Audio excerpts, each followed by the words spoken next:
जलाल, तर्जुमाने माजी शाने हाल, साया खुदाए जुल जलाल, तर्जुमाने माजी शाने हाल, रहबरे तरक्कियों का माल। मैं पाकिस्तान हूँ,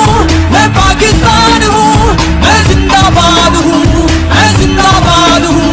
मैं पाकिस्तान हूँ, मैं पाकिस्तान हूँ, मैं जिंदाबाद हूँ,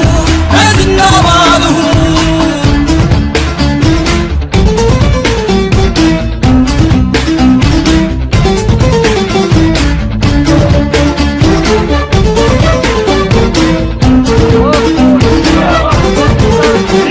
हमारा मेरे दुश्मन है बहुत, दोस्त है कम।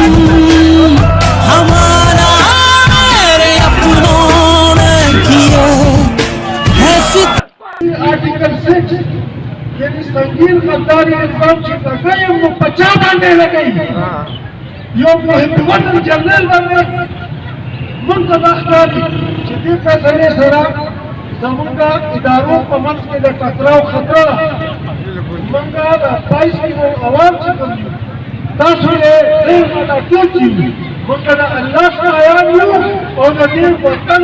हिफाजत कौन वाला हूँ और नदीर वतन का हिफाजत कौन वाला इज्जत कौन वाला खलक है जैसे तरगलियो दायो फैसला शुदा ډیر غلطه فیصله شوې ده دا فیصله د جج خپل ذاتي فیصله کړې ده یو سړی چې د پاکستان درې جنگونه غټ جنگونه پاغي کې سواکلي او پاغي کې پسینه باندې ګولې وکړي هغه سړی غدار کېدای شي نشي کېدای د پاک فوج د کارګل هیرو پاتې شوی دی کارګل ته انډیا ته 150 کیلومتر ته راوتی دی داسې جنرل موږ ورته خراج تحصیل پیش کوو جنرل پرویز مشرف هغه عسکر ده چې الله پاک کله به سعودي عرب کې په خانه کعبه باندې کافرو حمله وکړه د پاکستان نه سعودي عرب مطالبه وکړه چې موږ خپل تاسو زموږ مدد وکړئ په هغه وخت میجر جنرل پرویز مشرف د اس اس جي کمانډوز د طرفه لاړ خانه کعبې ته هغه خانه کعبې کوم کافر هغه مردار کړو دغه اپریشن چې وکړو د جنرل پرویز مشرف سره الله پاک هغه اعزاز ورکړل چې دا په دنیا کې بل چاته نشته جنرل پرویز مشرف ته خانه کعبې دروازه هر ټیم کولاویږي د دې اعزاز د وجې نه دغه د خانه کعبې په چپ باندې اذان ورکړل دا په دنیا کې بل چا دا نه ورکړی بغیر د صحابو نه نورونو زه تاسو ټولو ته دا وایم ټول لا یو شی د خپل پاک فوج سره ودرېږئ اوږه په اوږه ودرېږئ چې زموږ پاک فوج نه وي موږ به نه یو زموږ ISI نه وي موږ به نه یو موږ ته ټول دشمنان ملکونه په افغانستان کې ناست دي په دې پاکستان کې ناست دي ځان ټول لا یو کوي د چا به سازشونه په دې باندې چلېږئ زه ستاسو ډېر ناک نور مېلمانه هم ډېر راغلي خو په اخره کې راسره یو اواز وکئ پاک فوج پاک فوج پاکستان پاکستان پرویز مشرف پرویز مشرف تو جنرل مشرف کو سیمو کده یو فوجي افسر نه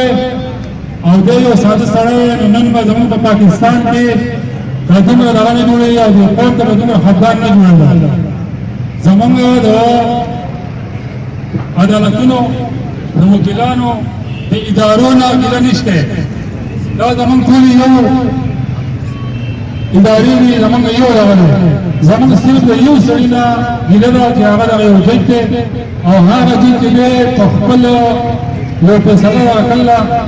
زه تا ته دا وایم ججه چې که فرض کا ته وایې چې جنرل مشرف صاحب نو که تا ته دا جنرل لړکړی او تا ته دا صاحب لړکړی نو دی به یو عام سړی دغه شی نو ستا سره دا اختیارات نه زمونږ فوجي عدالتونه شته مونږ کې چې جنرل دی پانسي شي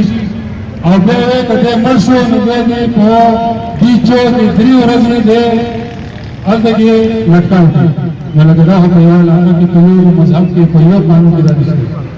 دویمه خبره دا ده چې ستا سره دا اختیار نشته جج زه صرف ستا د حکومت د ادارو خبرې نه کوم د عدالتونو خبرې نه کوم د یو کس خبرې کوم چې ده په خپل ذاتیات په خبره کړله نو زموږ د پاکستان لپاره ټول چې ډېرې غټې قربانۍ ورکړلې زموږ عوامو قربانۍ ورکړلې په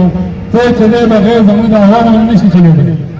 خو لکه زموږ د پاکستان چې دا هم بغیر د پوهې نه هر وخت زه تاسو دا سوال کوم چې دا تا یې انتشار جوړ کړلی زموږ حالان سره چې دی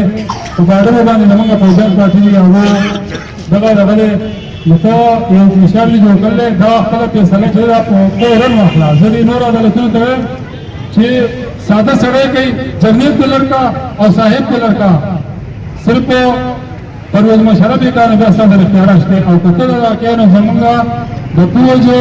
اداره شته عدالتونه شته دا فیصله چې دا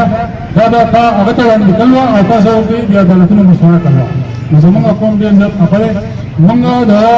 پاکستان د فوجو او د جنرال مشرف په حمایت کې راوتي یو په هغې باندې موږ راټول کوم چې دا خفه دی